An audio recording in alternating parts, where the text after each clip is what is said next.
하나님의 말씀 고린도전서 15장 12절에서 15절의 말씀입니다. 그리스도께서 죽은 자 가운데서 다시 살아나셨다 전파되었거늘 너희 중에서 어떤 사람들은 어찌하여 죽은 자 가운데서 부활이 없다 하느냐. 만일 죽은 자의 부활이 없으면 그리스도도 다시 살아나지 못하였으리라. 그리스도께서 만일 다시 살아나지 못하셨으면 우리가 전파하는 것도 헛것이요 또 너의 믿음도 헛것이며 또 우리가 하나님의 거짓 증인으로 발견되리니 우리가 하나님이 그리스도를 다시 살리셨다고 증언하였습니다. 만일 죽은 자가 다시 살아난 일이 없으면 하나님이 그리스도를 다시 살리지 아니하셨으리라. 아멘. 만복의 근원 되시는 아버지 하나님, 은혜와 사랑을 진심으로 감사를 드립니다. 늘 하나님의 은혜와 사랑 가운데 거하는 믿음의 자녀들 되어지게 하여 주시옵시고 성령 충만, 은혜 충만, 말씀 충만한 우리 모든 성도들 되어지게 하여 주시옵시고 특별히 하나님이 부활절기를 당해서 하나님의 존전에 달려오는 저들 모두에게 하나님의 기적을 보는 역사가 있게 하여 주시옵시고 오늘 하나님 부활의 말씀을 들을 때 저들의 삶에 얽히고 설켰던 모든 문제들이 풀려지는 역사가 일어나게 하여 주옵시고 부활의 말씀을 들을 때 저들이 가지고 온 못된 질병의 세력을 깨끗이 치유받는 은혜로운 시간이 되어지게 하옵소서. 하나님의 놀라우신 은혜와 사랑으로 충만케 하실 줄로 믿으며 우리를 죄악에서 구원하신 예수님의 이름으로 축복하며 기도하옵나이다. 아멘. 아멘. 할렐루야. 하나님의 놀라우신 은혜와 사랑과 은총이 오늘 이렇게 2024년도 부활주의를 맞이해서 하나님의 존전에 달려나와 말씀을 듣고 기도하고 예배하고 헌신하는 우리 모든 성도들에게 하나님의 놀라우신 은혜와 사랑과 은총이 함께 하시기를 주님의 이름으로 축원합니다. 부활의 신앙을 믿으시면 아멘 하십시다. 부활의 신앙을 믿는다고 하면 기쁨과 감사가 넘쳐지는 그런 신앙으로 승리하는 역사가 있을 것입니다. 오늘도 이렇게 아침 일찍이 1부 예배, 2부 예배 달려나와서 하나님께 예배하는 우리 모든 성도들에게 주님의 그것인 은혜와 은총으로 함께하는 역사가 있을 줄로 믿으며 또한 이제 영상으로 말씀을 듣는 우리 모든 성도들에게도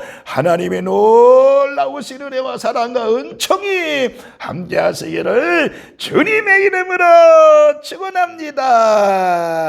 오늘 저는 여러분들과 함께 이 고린도전서 15장 12절부터 15절까지 말씀을 중심으로 해서 예수님의 부활을 믿으라고 하는 말씀을 드리면서 같이 은혜를 나누고자 합니다. 여러분, 이 부활이야말로 온 인류에게 주는 의미가 굉장히 큰 것을 여러분 알아야 됩니다.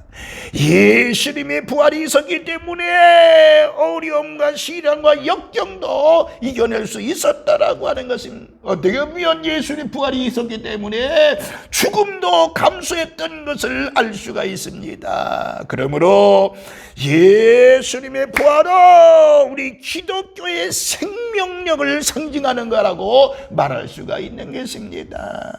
그래서 오늘 이 시간 저는 여러분들에게 부활에 대한 말씀 3가지를 간단하게 말씀을 드리면서 같이 은혜를 나눌 때 여러분의 심령이 부활의 놀라운 능력으로 뜨거워지는 역사가 있기를 주님의 이름으로 축원합니다. 첫 번째, 여러분, 예수님의 부활이야말로 역사적인 사실이라고 하는 것입니다. 역사적인 사실이에요. 예수님을 추적하던 몇몇 사람들이 꾸며낸 일이 아닙니다. 몇몇 사람들이 꾸며낸 일이 아닙니다. 부활은요, 역사적인 사실입니다. 다시 말하면 객관적인 증거가 있는 역사적인 사건이라고 하는 것입니다.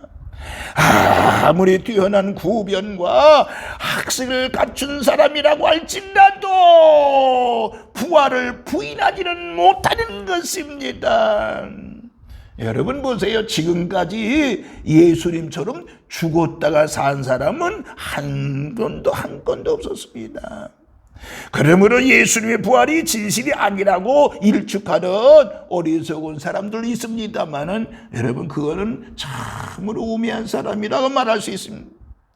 왜냐하면 예수님의 부활에 대해서 두 가지 역사적인 증거가 있는 것을 알 수 있어요. 하나는 바로 뭔가니 수많은 증인들입니다. 고린도전서 15장 3절에 있는 말씀인데 수많은 증인들입니다. 부활하신 예수님을 만난 사람이 적어도 성경의 무리가 500여 명이 된다고 그랬습니다. 여러분, 한두 명이 본 것이 아닙니다. 500명이면 얼마나 많은 인원이에요. 예수님의 부활을 500여 명이 보았다라고 하는 것입니다. 그리고 베드로도 오순절날 성령 충만하고요, 설교할 때 부활에 대해서 설교했던 것을 알 수 있습니다. 당시 정황으로 볼 때 베드로가 부활에 대한 이야기를 한 것을, 말씀한 것을 여러분들 거짓말을 한다고 하는 것은 그 당시에 상상 못한 일이거든요. 그래서 베드로는 힘차게 이 부활에 대한 설교를 했던 것을 알 수 있습니다. 여러 가지 객관적인 증거들을 가지고 있었기 때문에 당시에 많은 사람들은 거부할 수가 없었다라고 하는 것입니다. 그러므로 오늘날 우리도 마찬가지예요. 우리가 예수님의 부활에 대해서 부정적인 견해를 가져서는 안 된다라고 하는 것입니다. 만일 교회에 출석한 성도로서 부정적인 입장을 갖는다고 하면은 성경에 등장하는 복음 전도자들과 그 밖에 성령 충만했던 모든 사람들을 거짓말장으로 만드는 것과 똑같은 거예요. 그러므로 수많은 증인들이 예수님의 부활을 본 증인들이 있다라고 하는 것입니다. 또 한 가지는 바로 뭐니 현실적인 증거라고 말할 수 있어요. 마태복음 28장 20절의 말씀인데, 예수님의 부활을 확실하게 뒷받침해 주는 것은 예수님의 부활을 믿는 성도들의 확신이라고 말할 수가 있는 거예요. 부활을 믿는 성도들의 생활이 놀랍도록 변화됐던 것을 알 수가 있습니다. 여러분들, 부활을 믿는 그 믿음 때문에, 그 부활을 믿는 신앙 때문에 그들이 삶이 180도 변했던 것을 알 수 있습니다. 이 180도 변했다는 것은요, 굳은 의지가 것은 가능하지 않은 거예요. 그들 가운데 역사하시는 부활의 능력을 통해서만이 가능한 것을 알아야 됩니다. 오늘날도 마찬가지, 부활의 능력을 믿고 기적을 체험하는 성도들이 얼마나 많습니다. 우리가 하나님 예수 믿고 기적을 보았다, 이적을 보았다 그러는데 이건 바로 부활의 능력의 증거인 줄로 믿으시길 바랍니다. 또 한 가지는, 두 번째는요, 예수님의 부활이야말로 예언의 성취라고 말할 수가 있는 것입니다. 예수님의 부활은 구약에 언급된 예언의 성취라고 말할 수가 있는 것입니다. 하나님께서는요, 이 사건이 있기 전에 이미 여러 차례에 대해서 말씀하고 있습니다. 그런데 그 말씀하신 것이 그대로 성취된 것이 바로 부활이라고 하는 것입니다. 부활은요, 갑작스럽게 튀어나온 사건이 아니라니까요. 어느 날 갑자기, 아니면 일주일 전에, 아니면 2주 전에 부활의 이야기가 나온 게 아닙니다. 오래전에 하나님께서 예비해 놓으셨던 사건이라고 말할 수가 있는 것입니다. 하나님이 정하신 때에 현실로 구체화된 것이 바로 부활이라고 하는 것입니다. 예수님의 부활이 예언의 성취라고 하는 사실은 우리들에게 두 가지를 깨닫게 하지요. 뭐예요? 먼저는 하나님의 말씀의 확실성이라고 말할 수 있는 거예요. 사람의 생각이나 약속은 세월이 지나면 변질될 수도 있습니다. 또 부도가 나는 경우도 많습니다. 사람의 약속은요. 왜? 인간의 유한성과 무능함 때문입니다. 그리고 항상 가변적일 수 있는 주변 상황 때문에 그렇다고 볼 수 있습니다. 그러나 하나님의 말씀은 언제나 아무리 시간이 지나도 변함이 없다라고 하는 것입니다. 혹시 환경이 변한다고 할지라도 변함이 없는 것이 하나님의 말씀이잖아요. 왜? 하나님은 변함이 없으시고 말씀하신 것을 반드시 이루시는 하나님이기 때문에 그런 것입니다. 우리 성도들도 마찬가지입니다. 어떤 경우에도 주의 말씀을 소홀히 취급하는 어리석음을 범하지 않기를 바라며 하나님의 말씀을 믿는 이 부활의 놀라운 이 부활주를 맞이해서 우리가 하나님의 말씀 그대로 이루어진다는 하나님 말씀의 확실성을 가지고 신앙으로 승리하는 우리 산들의 모든 식구들 되시기를 주의 이름으로 축원합니다. 또 한 가지는 바로 부활의 이 예언의 성취라고 하는 것은 바로 뭐예요? 견고한 성도들의 소망 때문에 소망을 깨닫게 되는 것을 알 수 있습니다. 예수님의 부활이 예언대로 성취되었던 사실은 믿음의 싸움을 싸우고 있는 성도들에게 큰 힘이 되잖아요.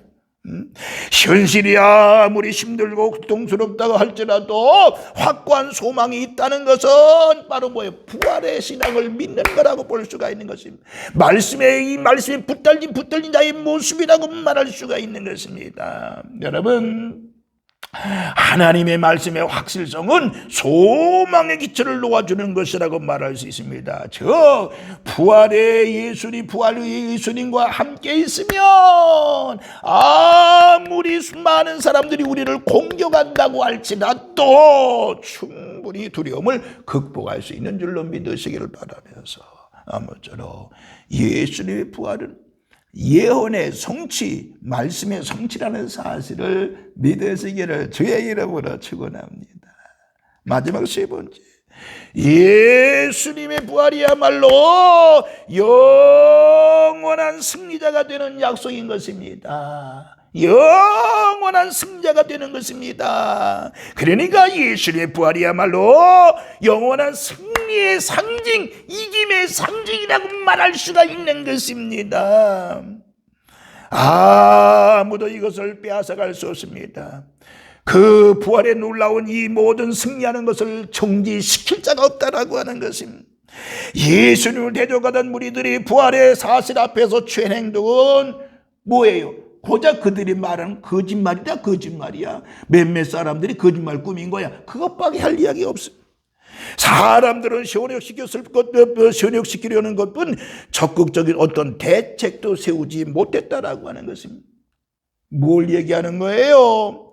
이 예수님의 부활이야말로 죽음에 대한 승리를 이야기하는 거예요. 죽음에 대한 승리. 예수님 부활은 사망 권세를 이긴 영원한 승리였음을 알 수 있습니다. 범죄한 인간 위에서 왕노릇하던 사망이 예수님의 부활이야말로 말미암아서 그 권세를 잃어버리게 됐다라고 하는 것입니다. 이제 우리는요, 죽음, 이 사망을 두려울 필요가 없다라고 하는 것입니다. 예수님 안에서 이미 사망의 권세는 정복된 줄로 믿으시길 바랍니다. 그러므로 우리에게는 영원한 미래가 약속되어졌다라고 하는 것입니다. 영생의 보장을 이야기하는 것입니다. 그러므로 예수님의 부활이야말로 영원한 승리자, 죽음에 대한 죽음에 대한 승리를 얘기하는 것입니다. 또 한 가지는 바로 뭔가 예수님의 부활은요, 사단에 대한 승리를 이야기하는 것입니다. 예수님의 부활은 사단에 대한 영원한 승리의 상징인 것입니다. 사단은 온천에 다니면서 사람들을 미혹했잖아요. 하나님으로부터 멀리 떠나겠습니다. 그러나 이 사단은요, 예수님의 부활 앞에서 형편없이 무너지고 말았던 것을 알 수 있습니다. 이제 사탄은 더 이상 성도의 척수가 될 수 없습니다. 그는 마치 성도 앞에서는 이빨 빠진, 아니면 발톱이 빠진 죽은 사자와 같다고 볼 수가 있는 것입니다. 그러므로 오늘 여러분들 예수님의 부활은 사단에 대한 승리라는 것을 기억하시길 바라며, 오늘 이 부활절기에 저는 여러분들에게 예수님의 부활을 믿는 성도들 되어지기를 바라며, 이 예수님의 부활이야말로 역사적인 사실임을 믿으시기를 바라며, 예수님의 부활이야말로 예언의 성취라고 하는 이 사실을 믿으시기를 바랍니다. 예수님의 부활이야말로 영원한 승리에 대한 약속인 것을 믿으시면서 2024년도 이 부활절을 당해서 우리 모두 부활의 신앙으로, 한 해 믿음으로 승리하는 한 해가 되어지고, 우리 부활의 신앙으로 승리하는 우리 산돌의 모든 식구들 되시기를 다시 한번 주님의 이름으로 축원합니다. 할렐루야. 기도합니다. 걸어가신 하나님 아버지, 저희들 모두에게 부활의 신앙으로 승리하는 하나님의 자녀들 되도록 은혜와 사랑과 권능으로 주님이여 함께 하시고 인도하여 주옵소서. 부활의 신앙으로 말미암아 하나님의 은혜와 사랑을 받고 믿음으로 승리하는 저희들 되어지게 하여 주시옵시고, 부활의 신앙으로 말미암아 어려움과 시련과 역경과 낙심되는 일이 있다고 할지라도 믿음으로 이기고 승리하는 우리 성도들 되어지게 하여 주시옵시며, 부활의 믿음으로 말미암아 저들의 가지고 온 모든 육체를 깨끗이 치유받는 놀라운 역사가 일어나게 하여 주시옵시며, 부활의 놀라운 능력이 우리 교회를 덮어주시고요, 부활의 놀라운 능력 우리 가정을 덮어주시옵시고, 부활의 놀라운 능력이 이 민족을 덮는 놀라운 역사가 일어나게 하여 주옵소서. 하나님의 놀라우신 은혜와 사랑으로 충만케 역사하실 줄로 믿으며, 우리를 죄악에서 구원하신 예수님의 이름으로 축복하며 기도하옵나이다. 아멘. 아멘.